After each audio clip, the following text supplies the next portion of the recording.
Pat Ross, WDAF Local News at 11 o'clock. The outlook for Kansas City, sunny and mild. Floodwaters from the rising Big Arkansas River swept into rural and urban areas north and south of Wichita Sunday, causing the evacuation of many families. At Mulvane, Kansas, south of Wichita, at least 25 families were evacuated from their homes as the water continued to rise. Affected were from 75 to 100 residents. It's been a relatively safe weekend this far on Kansas roads. Just one highway death reported in Kansas since the weekend counting period began at 6 o'clock Friday night. In Missouri, 9 persons have been killed so far this weekend. 5 of the deaths involve motorcycles.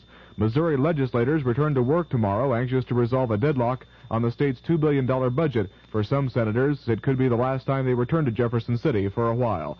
WDAF News Time, 11 o'clock.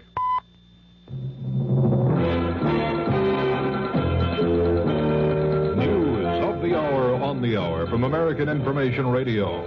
This is George Caldwell from New York, and at this hour, Chairman Peter Rodino of the House Impeachment Committee says he doubts President Nixon would be cited for contempt of Congress, even if the president does withhold some evidence subpoenaed by the committee. On ABC's Issues and Answers, Republican Senator Charles Percy of Illinois says the president already is headed for a dangerous confrontation with Congress. Percy says the president may be obstructing justice by holding back evidence. Democratic Representative Shirley Chisholm has changed her mind about chances the president will be impeached. In Kansas City this afternoon, Chisholm told newsmen, I do think there are enough votes now. About 3 weeks ago, I would say no. But again, I am noticing the change in the attitudes of some of the most conservative members and some of the lifelong allies of the President of the United States. And when that begins to happen, you recognize that there is an erosion of confidence. And so I think that we do have the votes at this moment. Representative Chisholm said the president's tax case turned the tide for impeachment. The fight for Mount Hermon. That story coming up.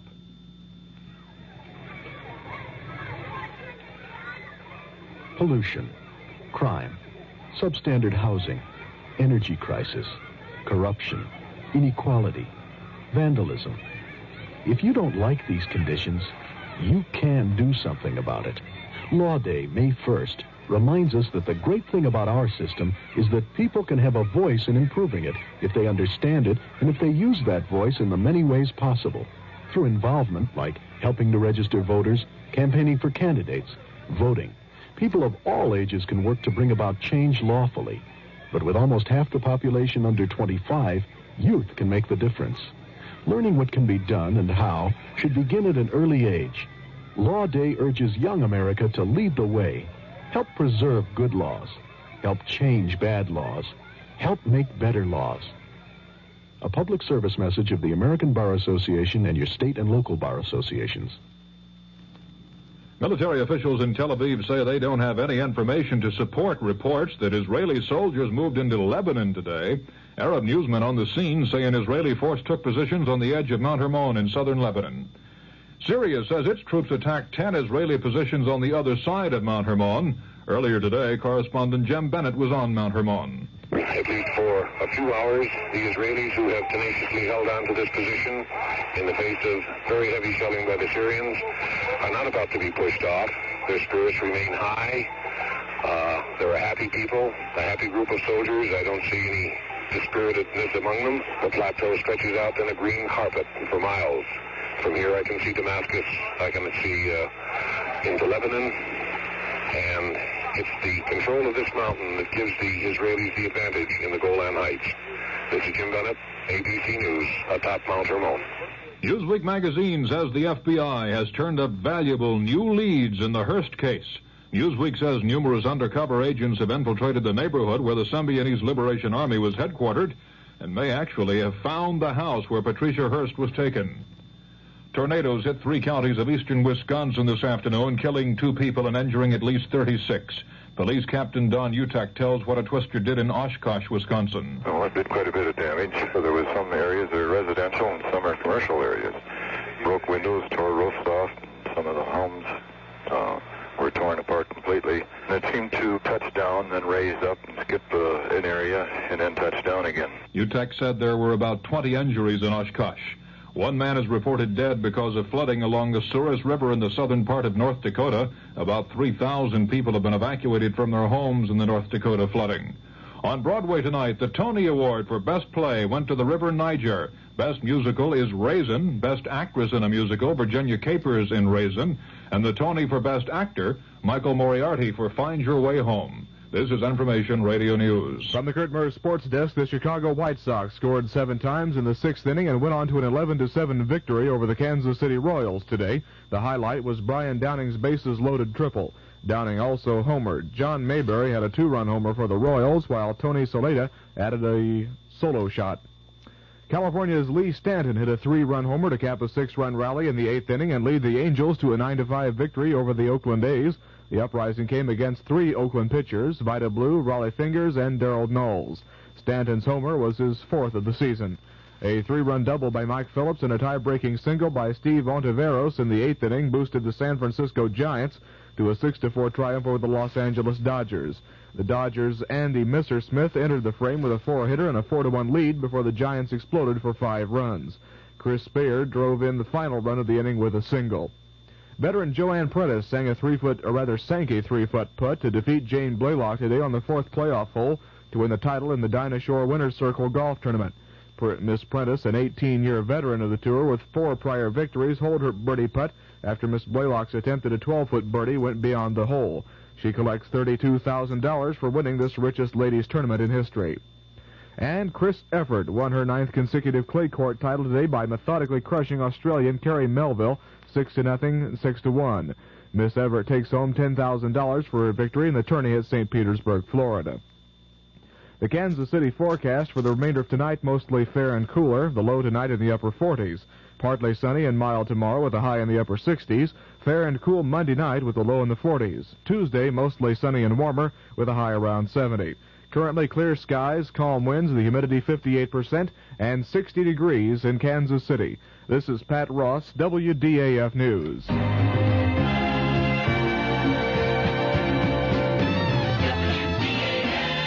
The CBS Radio Mystery Theater presents...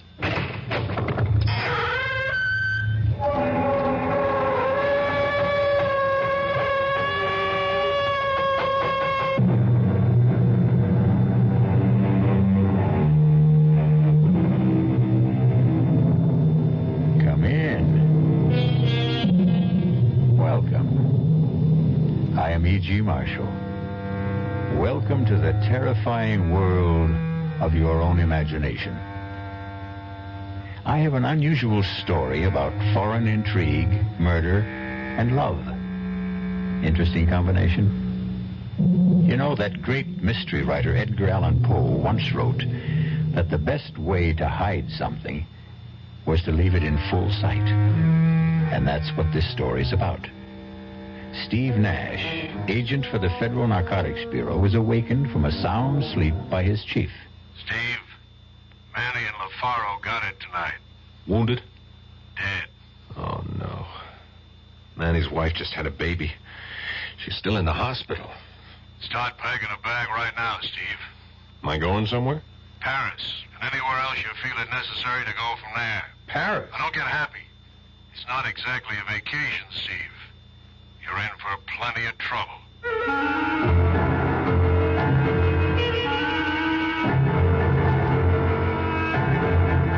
Our mystery drama, Conspiracy to Defraud, was written especially for the Mystery Theater by Sidney Sloan and stars Paul Hecht.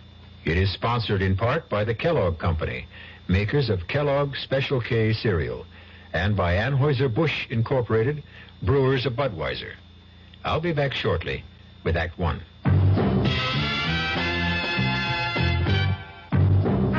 Ever had a tall, frosty glass of Amplitude? Well, if your beer is Budweiser, you've had it often. Amplitude is a fancy word for the entire taste phenomenon, the total experience of flavor. Next time you take a healthy swallow of Bud, watch what happens. Think about the sensations you're experiencing. Notice how the flavor of Bud comes on nice and easy. Not too strong, not too quick. Just right. Notice the clean, crisp togetherness of Bud's taste. Everything in perfect balance, with no single element jumping out at you. And there'll be no aftertaste either. No hanging on. and you'll be refreshed and ready for another glassful. Actually, Bud drinkers have been experiencing amplitude for years, but they never phrase it that way. They just say Budweiser, and that says it all. Anheuser-Busch, St. Louis. Hello, this is Steve Allen. You are? Then I must be Jane Meadows. I hope so. Now, do you want to tell them, darling, or shall I? Ladies first, sweetheart. The microphone's all yours. Okay. Well, we have some good news. Steve and I are the honorary chairman of National Goodwill Week. That's May 5th through the 12th. Mm-hmm. And we're very pleased to be associated with this organization. Yes. Because it's the #1 rehabilitation facility in the country.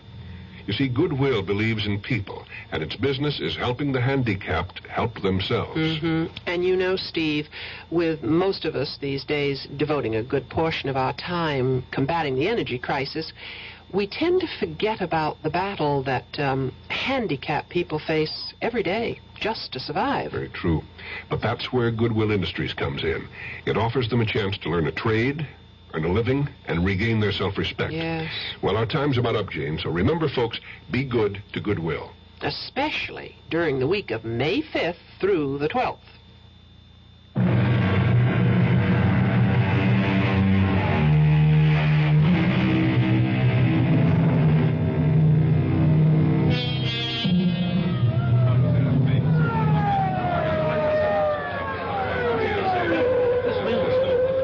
The police and the Federal Narcotics Bureau believe to be a well-planned and secret bust of a big narcotics ring is taking place in a warehouse district of New York City.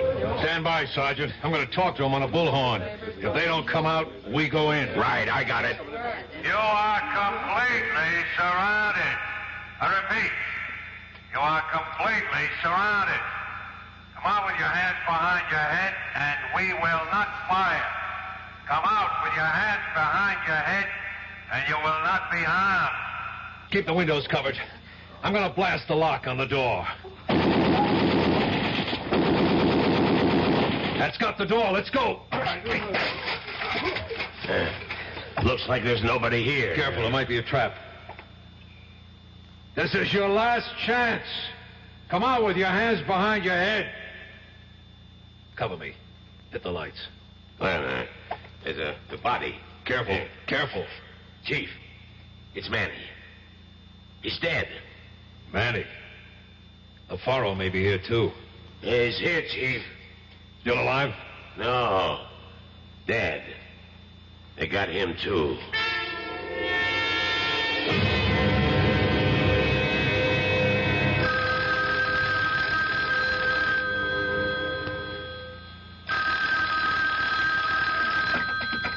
Yeah? This is Borden, Steve. Yeah, Chief, what's up? Manny and LaFaro got it tonight. Wounded? Dead. Oh, no. Manny's wife just had a baby. She's still in the hospital. I haven't spoken to her yet.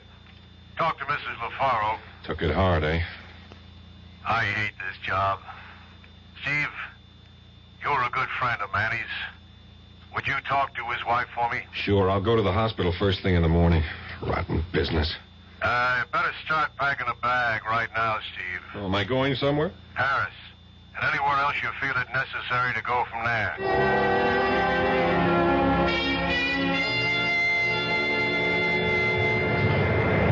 I beg your pardon? Yeah. What? This seat. Seat? Oh, I'm sorry. Am I in the wrong seat? No, I am. Oh. You see, I was sitting forward, the second row on the outside. Yeah? And I asked the stewardess to change my seat. This was the only unoccupied seat in first class. Oh, sure. Sit down. I don't mind. I thought this was going to be a dull flight. My name is Helene Frey. Oh, I'm Steve Nash. Pleased to have you as a traveling companion. I'm pleased, too. Are you going to be in Paris long, Mr.? Nash. Call me Steve. So seldom I get called Mr. I'm not sure whether I'm the one. Steve, then. Are you going to be in Paris long? Well, it all depends on business. Are you? No, I was rushing back to Well, you see, my aunt and my brother are in Paris, and I was with them until last Thursday when I had to fly back to New York. Up and back across the Atlantic. I'm impressed. This is my first time over. I'm as excited as a kid. Your first time? Well, that must be exciting. You must let us show you the sights. Nothing I'd like better, Helene.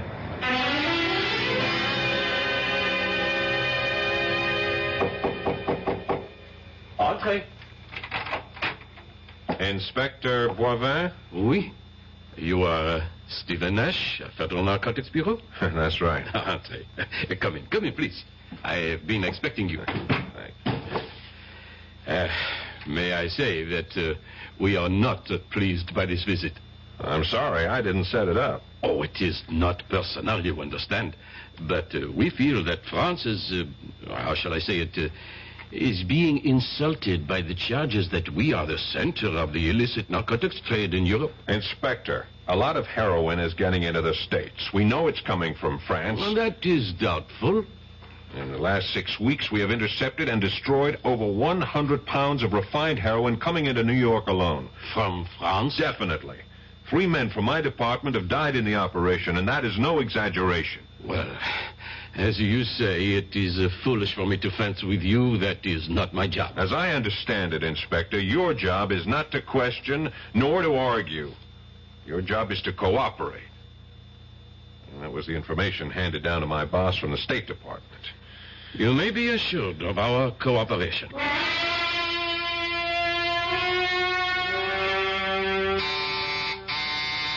Entree. The door is open. Oh, hello. You must be the chap Helene picked up on the plane. Picked up? Oh, that's just a figure of speech, of course. I'm Harrington Frayne, Helene's brother. Oh, hi, I'm Steve Nash. Yes, well, hello. Sit down. Helene should be back in a minute. Just stepped out to do a bit of last-minute shopping. That you, Helene? Oh, Auntie. This is that chap that Helene met on her flight back, Mr. Stephen Nash. This is our Aunt Phyllis, Mrs. Starrow. Oh, how do you do, Mr. Nash? How do you do, Mrs. Starrow? Oh, please, call me Phyllis. Mrs. Starrows reminds me of that I'm an old widow woman. You're going to be in Paris long, Stephen? 2, 3 weeks, perhaps longer. Auntie thinks of herself as an unofficial tourist bureau, feels she must take her fellow countrymen under her wing and show them her Paris. Oh, you be quiet, Howard. I just want to be pleasant. Don't you like people who are pleasant, Steve? Oh, yeah, of course. I don't suppose that Harrington or Helene has told you of our trouble. Oh, good Lord, Phyllis, must you tell everyone you meet? Mr. Nash has only been here a few minutes, and you want to burden him with the story. Well, I must say it's rather a traumatic experience, wouldn't you say, Stephen? To lose emeralds worth $150,000. $150,000? Oh, that must be Helene. Let her in, Harrington. Phyllis is angry with me. She always calls me Harrington when she's annoyed. Oh, Helene. Mr. Nash here yet? Oh, indeed, yes. Phyllis and I have been staging a little domestic spat to keep him amused. Well, I wasn't amused, and I'm sure that this nice Mr. Nash wasn't amused either. I'm certain he wasn't. Hello, Steve. Helene. Sorry I was late and allowed my abrasive brother and aunt to put on a show for you. I enjoyed every moment, Helene.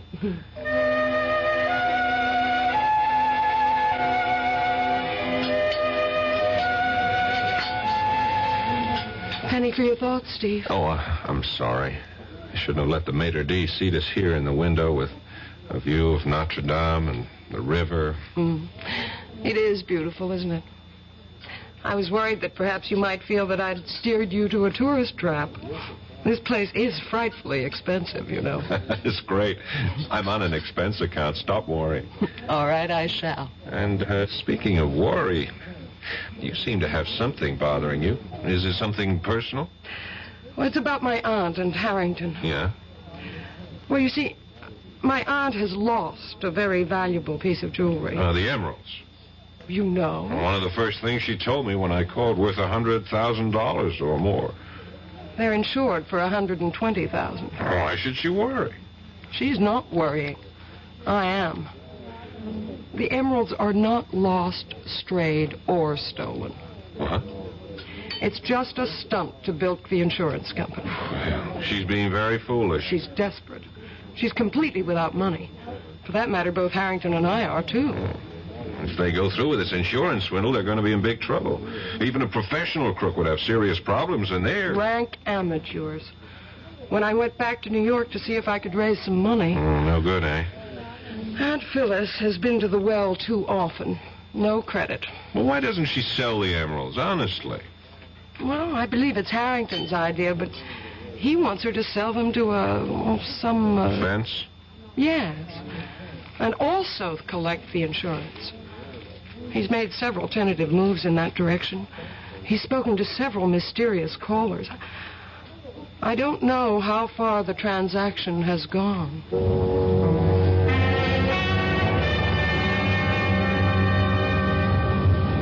Taxi! Taxi! I can find you a taxi, monsieur. What? You want a taxi? I can get one for you. No thanks, sir. What a town. Even the taxi drivers have agents. You will not make a move, monsieur. It is a revolver that is pressing into your back. Oh!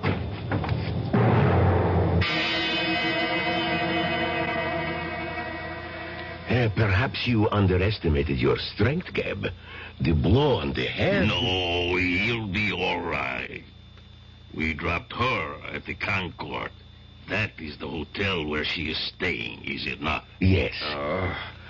Nash, can you hear me? You are opening your eyes. That is better. Oh, my head. Unfortunately, Geb found it necessary to persuade you to come with him. Yeah. It's a neat little persuader he used. Right in the back of my head. Thanks. Don't try to move yet, Mr. Nash. Who are you? I? You do not know me? I am quite well known. I am Orestes Kolodinos. Rings no bells. Why should you try to make me come here? Wait a minute. Where is she? What have you done with her? Now, compose yourself, Mr. Nash. I take it you are referring to Miss Elaine Friend? Where is she? Back at her hotel. I had her sent back immediately. We did not want to speak to her, just you. Okay. You have the floor, Mr. Kolodinos. Kolodinos, Monsieur Nash. It is an old name. In my country, a revered name. I'll do my best to remember. Well, continue. A question, monsieur. Why are you in France? As we say at home, none of your business. I like you, Monsieur Nash. You are refreshingly candid. You are working for FNB. You are a trusted, intelligent worker, well thought of. Thanks for the information. When I get back, I'll put in for a raise. If you get back, monsieur. If you get back.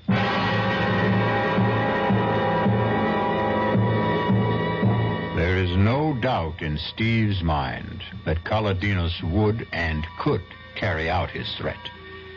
3 men had already been permanently silenced, and it was not likely that Kolodinos would hesitate at the 4th.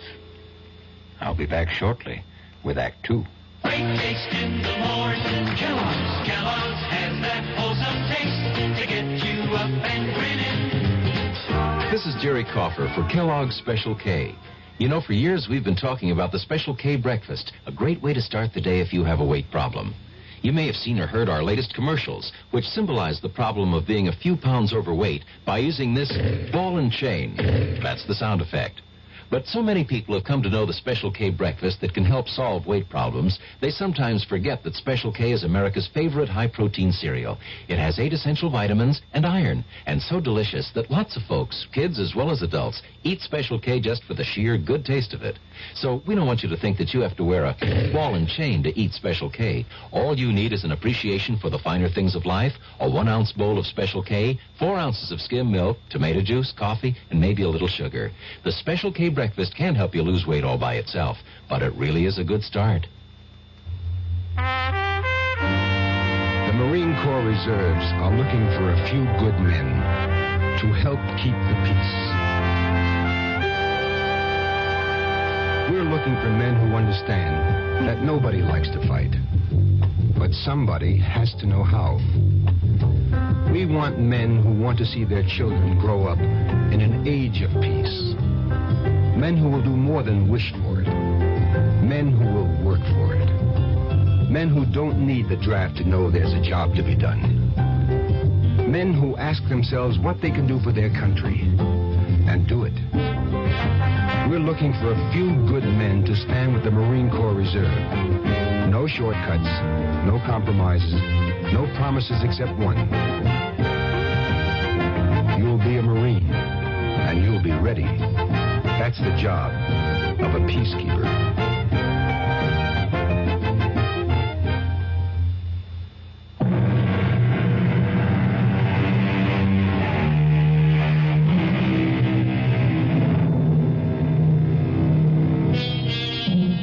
After his meeting with Kaladinos, Steve was taken back to his hotel.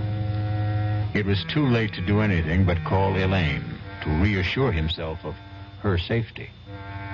It may have occurred to him that his feelings for her were more than that of a casual friend, and the sound of her voice on the phone convinced him of her personal concern for his safety. Steve, you're safe. Oh, I was so worried. They told me that you'd been driven back to your hotel, but I wanted to be sure. I saw that man hit you. There was a car waiting. He forced me into the car, and they dragged you in. Oh, you were so white, I thought... With my hard head, you needn't have worried. I'll tell you all about it when I see you. Well, when? When will I see you? Oh, there's so many things to ask you. I'm sorry, I can't tell you what time. I'll call you again. Okay, Steve. Till then, bye. Bye, darling.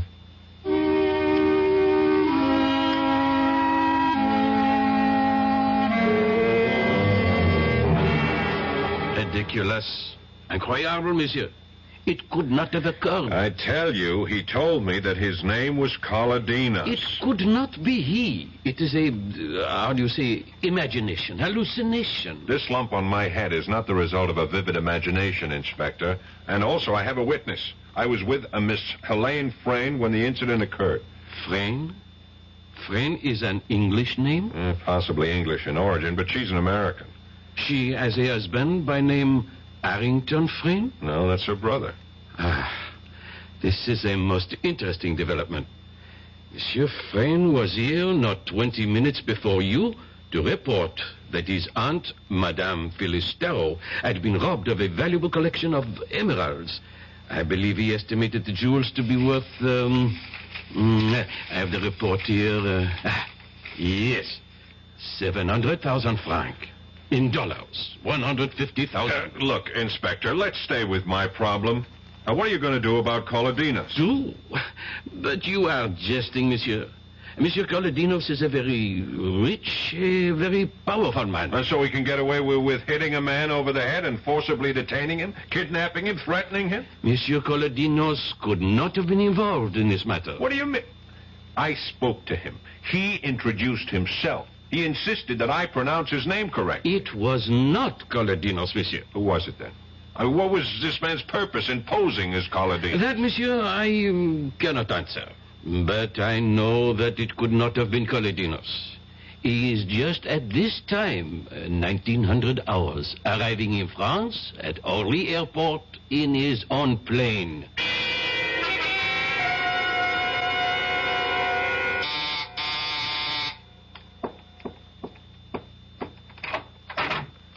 Steve. Darling. Oh, you kissed me. Surprise you? No. I was sort of expecting you to kiss me. Don't you think we ought to shut the door? I wanted to take you in my arms 20 minutes after we met on the plane. I wanted you to 13 minutes after we...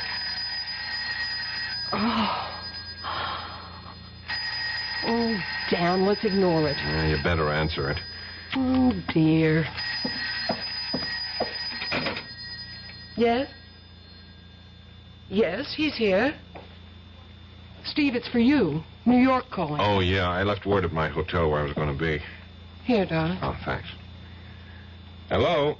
Steve, this is Hal Borden in New York. Oh, right, Chief. You get my cable? Yeah, and I have all the info you requested, but I can't give it to you where you are. Incidentally, where are you? Oh, Suite 1013 at the Concord Hotel. It's all right, it's a friend. All right, now go to the railroad station, Gare du Nord. Near the ticket window on the south side of the station, you'll see a line of 10 telephone booths. Counting from left to right, you'll go to booth 3 at 3 o'clock your time.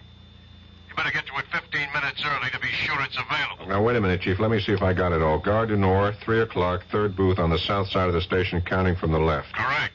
Why all these precautions, Chief? Steve, you are being watched, followed, bugged 24 hours of the day. Don't trust anyone. I'll talk to you later. Bye. Bye, Chief. Well, what was that all about? Oh, it's nothing. It's the business I'm in, Elaine. Oh, it sounds very mysterious.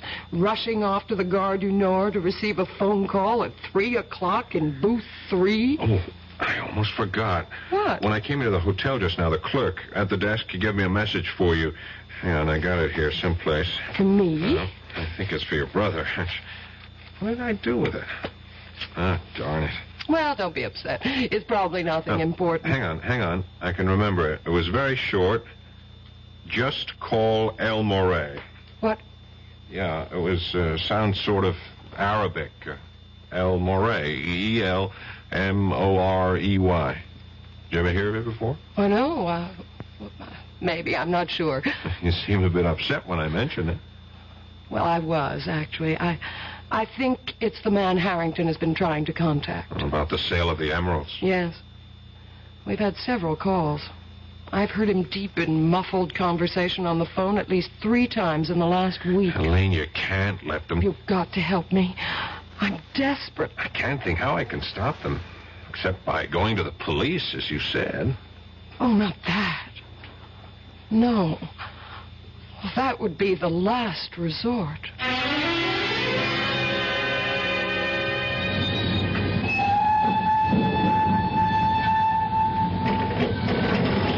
I should have brought a book along. Hello? Hello? Hello?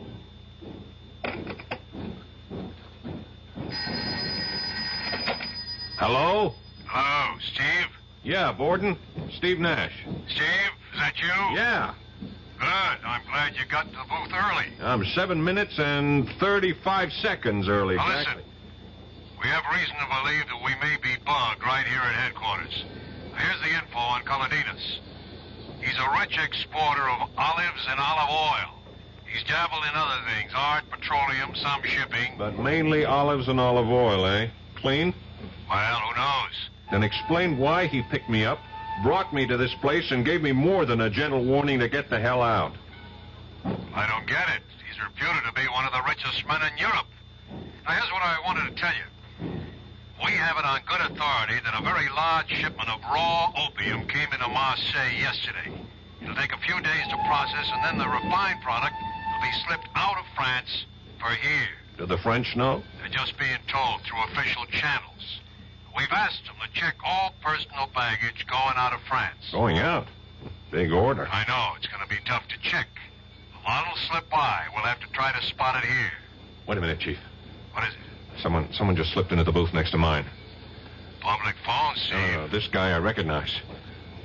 You know what time it is on my watch? Exactly 3. Yeah, but Steve, what is that got Character to... I ran into on the street the other night. The one who let me have it on the back of the head. Don't you see? He's in the next booth, probably hooking up some sort of electronic device to listen in on us. He expected you there at 3. Yeah, you were right. You were right about the phone being bugged. But we got the jump on him by several minutes because I was early. I won't hang up my phone, Chief. Stay on the phone. I'm going to get him. What? I got you, you little punk. Let me go. I'll call the police. You call the police. Good. Save me the trouble. But before they get here, I have a little something I owe you from the other night. You're quitting so soon? Come on, buddy boy. Don't play unconscious with me. Uh-oh. Looks like we're going to have some company. Hello. Chief, are you still there? Yes, Steve. What's going on? I just I just nailed our eavesdropper, and I was right. He is one of Colodino's boys. Now, you better get in touch with the French police and point the finger at Colodinos. And while you're getting Colodinos into trouble with the police, you might tell them that they got me locked up. I don't think I'll be able to explain. Locked up? What are you talking about? You're not locked up. No, but by that time I will be. Here comes the gendarme now. Bye, Chief.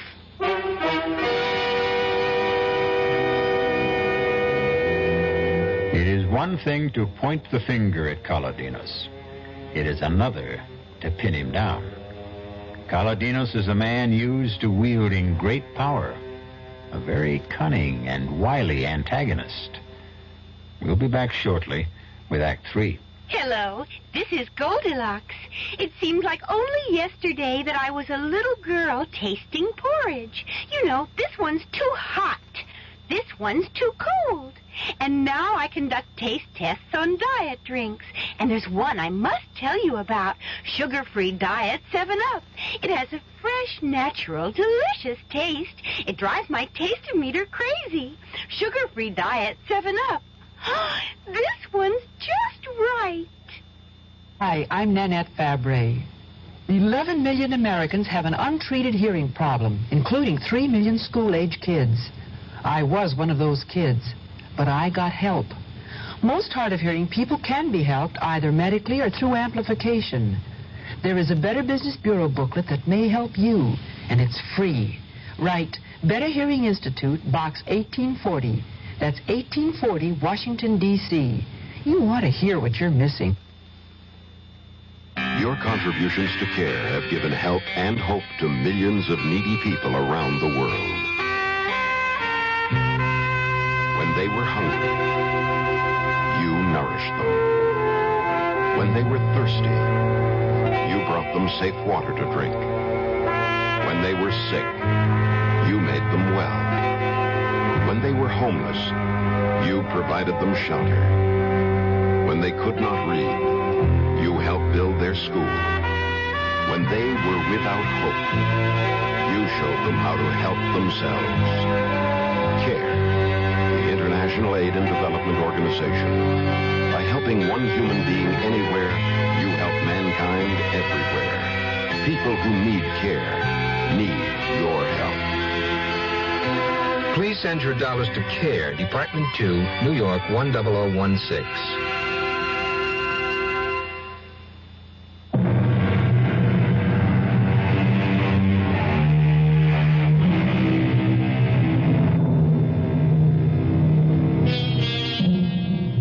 At times, Steve Nash's assignment has him feeling as though he's chasing phantoms.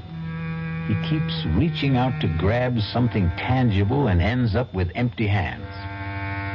After 10 days in Paris, he is as much in the dark about the narcotics racket as he was before he came. Colodinos is probably deeply involved. But Colodinos is untouchable. You can close the cell door, guard. Thank you. Thanks for being so prompt, Inspector. I didn't think I could stand your Bastille for another 10 minutes. Monsieur Nash, we have received a call from your bureau in New York asking us to come here and release you. How they knew you had been arrested is a mystery. I told them on the phone. You called from here? No. When I was making a call to my chief in New York from a booth in the Gare du Nord. I still do not understand. I knew I was in trouble after I hit that man that Colodinos sent. Colodinos? He is becoming, how you say, an obsession. You still don't believe he was the man? No.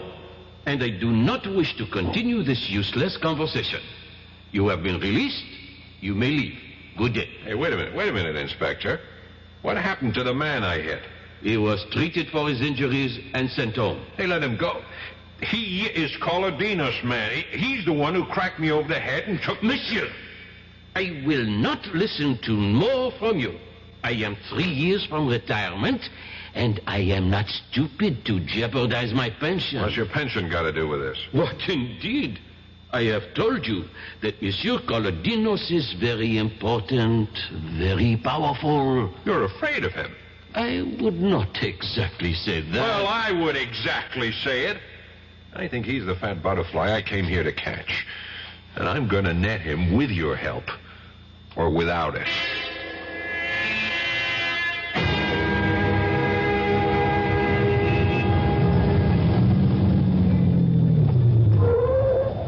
Monsieur Nash.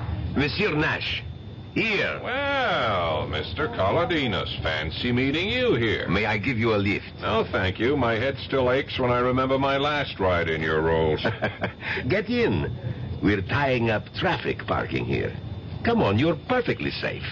Okay. Good. Drive on, Andre. As a matter of fact, I was anxious to see you, Kaladinos. Really? I am flattered. You wanted to say goodbye? Goodbye? Yes, because you are leaving Paris. Where did you get that information? I mean, how come I haven't heard? You will, monsieur. You will. And you are very lucky, you know? Go on. You are alive. Monsieur Nash, you have been walking in dangerous territory. And do you know why you have survived? Tell me. Because you have been completely ineffectual. Because you have discovered nothing in all the time you have been here. In fact, your superiors are of the opinion that you have wasted your time and your government's money. So I'm going home in disgrace. Friday afternoon. Flight 225 International. Suppose I decide to stay on until I've nailed you. That would be a very unfortunate decision. Learn to quit when you're ahead. You are ahead right now. Well, I want to thank you for everything. All the arrangements. Very neat. Very efficient. Thank you. And now I should like to drop you at your destination. My hotel? I was thinking perhaps that you would be going to the American Embassy. There to call your superior in New York, Chief Borden, and verify the information that I have given you.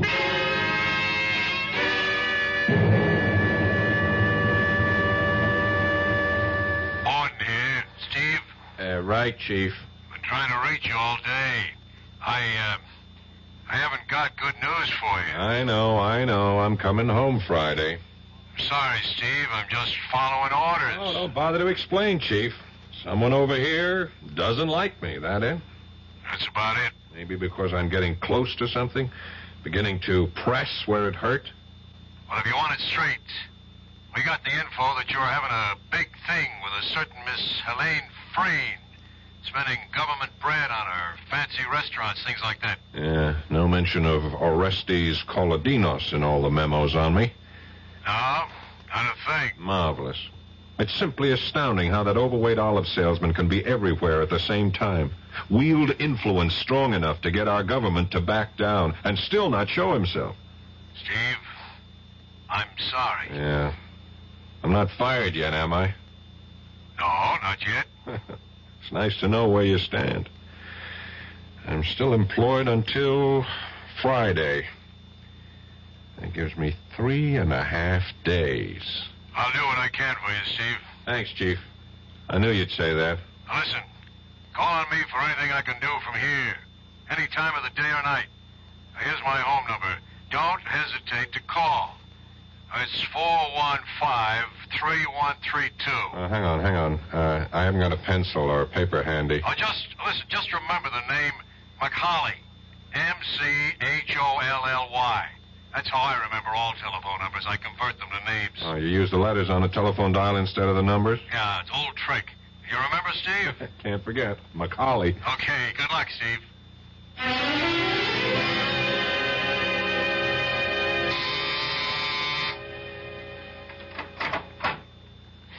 Steve, darling. Hi, Helene. Oh, come in. Come in, let's shut the door. Oh, I called you all day yesterday. I left messages. I was in jail. Jail? Yeah, I ran into the buzzard who hit me that night. Oh, that night? Yeah, I was making that overseas call in the Gare du Nord when I noticed him getting into the booth next to mine. What a coincidence. That was no coincidence. Someone knew I was to be there at 3 o'clock and tipped him off. I hit him, and the gendarme... Say, you've been packing. Are you leaving Paris? Well, that's what I wanted to tell you. We're flying to New York on Friday. Friday? I'm going back on Friday, too. Flight 225, international. You're kidding. Oh, that's our flight. Oh, Steve, that's wonderful. Oh, we'll have 6 whole hours together. Speaking of coincidence. I'm beginning to wonder if it is really that, or if someone isn't programming my whole life to suit his own wishes. I don't understand you. I'm just talking to myself. You're going to be a wee bit overweight, Helene. All these boxes and packing crates, are they going with you? Oh, heavens, no. We'll just carry suitcases. This'll all be sent by freighter. Oh, I see. Ship via SS Andreas Bordeaux. Is that a French ship, Helene? I wouldn't know. Harrington made all the arrangements. Oh, speaking of your brother, how's his little swindle going? I'm afraid that it's all been settled. He sold it, eh? Well, he seems to have a great deal of money on him. And Auntie's out shopping at the most expensive couturier in Paris. What about you, Helene? I couldn't do it, Steve. Couldn't turn them in. Oh, the whole thing's a mess. I feel helpless. Well, take heart. They may get caught yet. Wait till they try to collect money. Oh, Phyllis. Oh, I am exhausted, utterly exhausted. One doesn't realize how tiring shopping for clothes can be. Oh, hello. You're Mr. Nash, Mrs. Starr. Oh, of course. Nash, Philip Nash. Now, where did we meet, young man? Right here, Phyllis. Not more than 10 days ago. And his name is Stephen, not Philip. Oh, yes. And he's the man I'm going to marry. If you'll have me. Will you, Steve? Will I? Darling, I thought you'd never ask.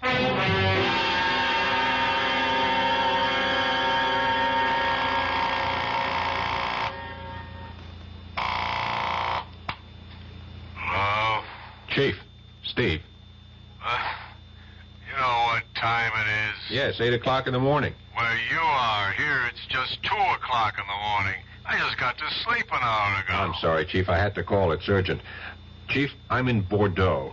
What the hell are you doing in Bordeaux? I'll explain it to you later. Just tell me this. You mentioned that Colodinos had varied business interests. One you mentioned in passing, shipping? Yes, he has. He owns 2 ships, both under Liberian registry. He uses them mainly for his olive oil company. Would the name of one of them be the SS Andreas? Can't remember the names. The files are at the office. Well, I'll be in Paris in a few hours. Would you check and call me? You sound like you've latched onto something, Steve. I may have. I'll tell you about it when I see you. I'm flying home this afternoon, remember? Yeah. If I have anything, I'll have you to thank. Thanks for the tip, Macaulay.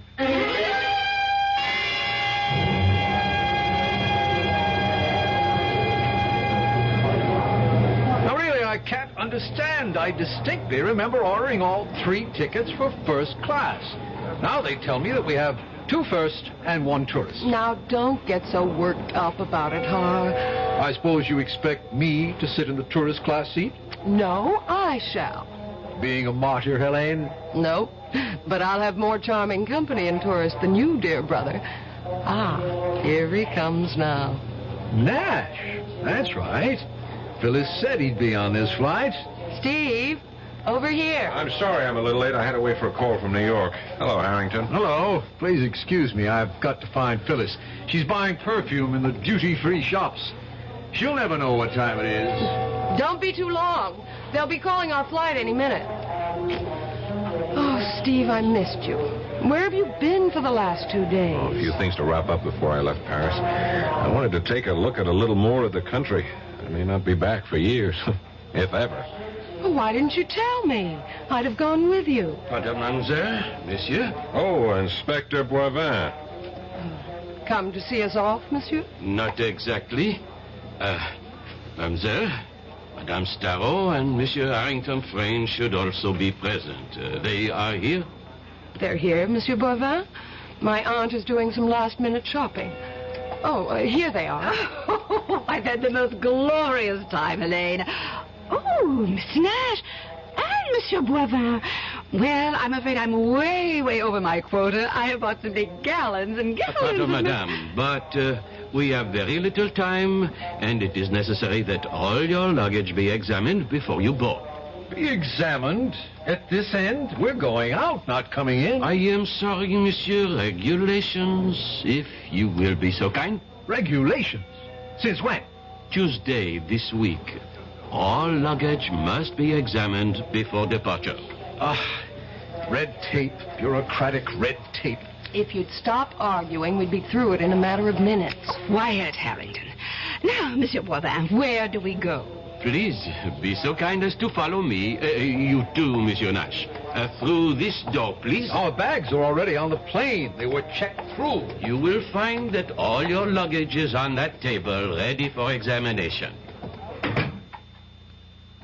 Now, the attendants will help you, but we should like you to open your own luggage. Who is first here? That's mine. Open, please. Now let us look inside the case containing your articles of toilet, monsieur. This is toothpaste. Is this necessary, monsieur? Must you remove and examine everything in the case? Patience, monsieur. I know what I am looking for. This tube is most interesting. Regard, it has been opened at the bottom and sealed again. When one presses firmly on the tube, one discovers that there are unnatural lumps within. We shall see what they are. I take my pocket knife and... there. These are emeralds, wouldn't you say, madame? Yes, they are my emeralds. Now, would you be so kind as to give them to me? Presently, madame. Monsieur Frayne, Madame Starrow, you are under arrest. On what charge? Oh, my nephew did not steal my jewels. I gave them to him for safekeeping. You reported a theft, madame. A false theft. A mistake. A misunderstanding. We have found the emeralds, and now we report them found. You are in a conspiracy to defraud the insurance company, madame. That is a crime. Now, you will both come with me. You, Nash, you did this, snooping around. I knew he was some sort of a cop, Phyllis. You are clear, mademoiselle. The attendants will see that your luggage is placed aboard the plane.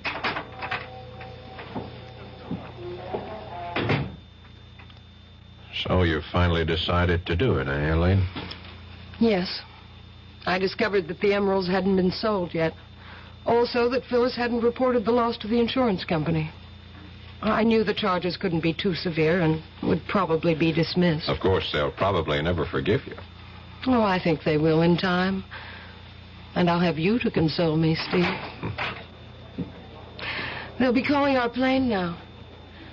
Too bad Phyllis and Harrington's tickets won't be used. Oh, look, there's Boivin. He's alone. I guess he sent them off to the Bastille. I don't envy them their visit. My experience was pretty bad. Will Mademoiselle Elaine Frayne come to information, please? Oh, you're being paged, Elaine.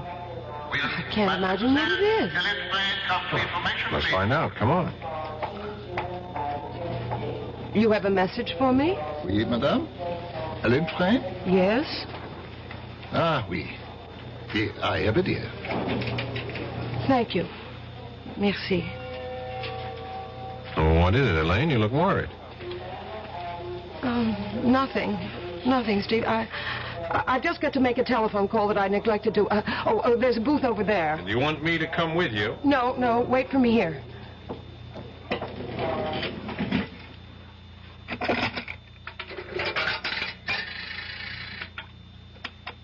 E-L-M-O-R-E-Y.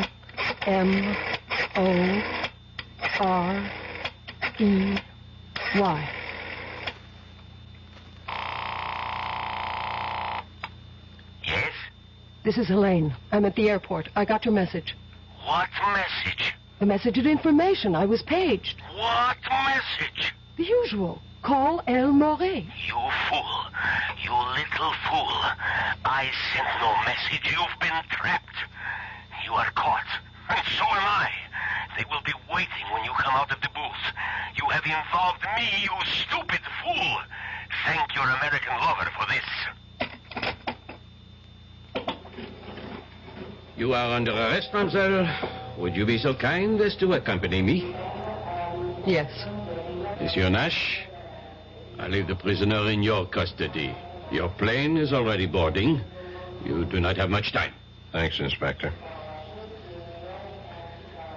Steve, Don't cry. It can't change matters. Steve, I won't try to defend myself. You were planted on the plane I came over on, weren't you? Yes. This whole business of the stolen emerald was a diversionary move, eh?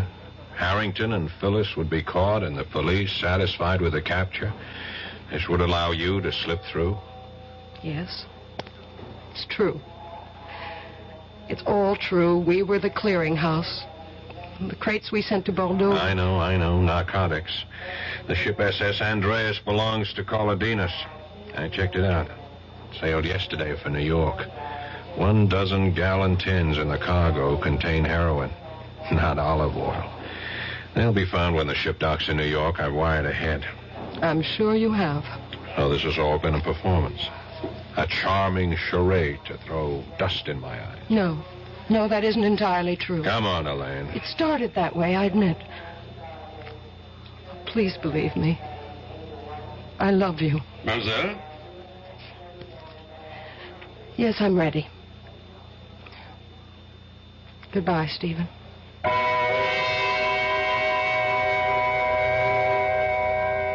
Steve stood there and silently watched the woman he had just begun to love being led away by the French police.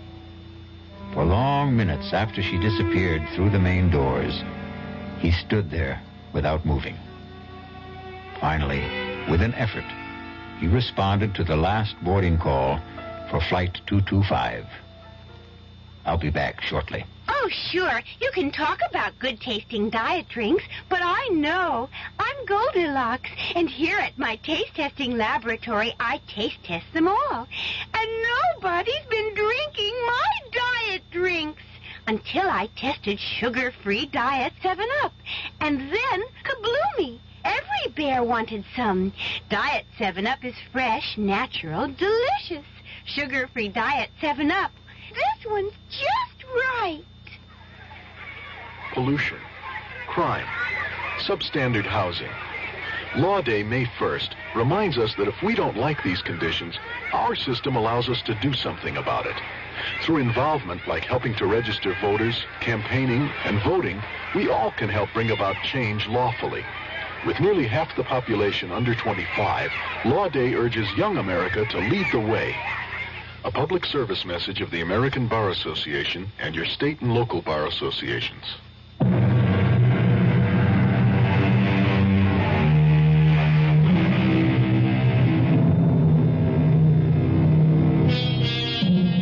When Steve Nash got off the plane in New York, his chief was waiting to congratulate him.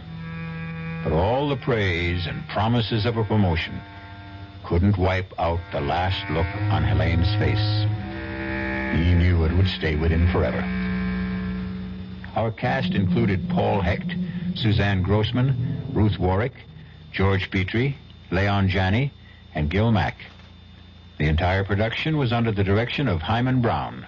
And now, a preview of our next tale. Jenny, that stone ain't gold. And what is it? It's pyrite. What's pyrite? Oh, it's just what everybody calls... Well, it's a sort of metal. Well, anyways, whatever it is, it's real precious to me. It's my lucky charm. Well, that's why you better not let Pa know what you think about it. Why? Well, you know what he's like. He cares about gambling more than he cares about anything, and all gamblers are real superstitious. Now, if he knew you had a lucky piece, especially if he heard the crazy story about you and the school burning down, he'd have it offer you so fast that it'd set your head to spinning. It isn't crazy. You heard me wish on the stone for no school, and now there is no school. That was just happenstance. You don't think it happened just 'cause I wished it? Of course it didn't.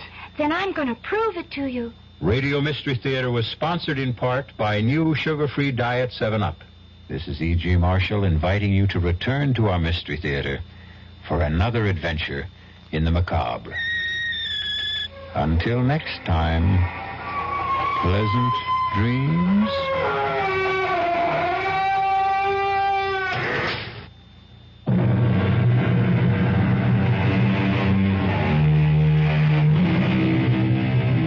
WDAF, Kansas City.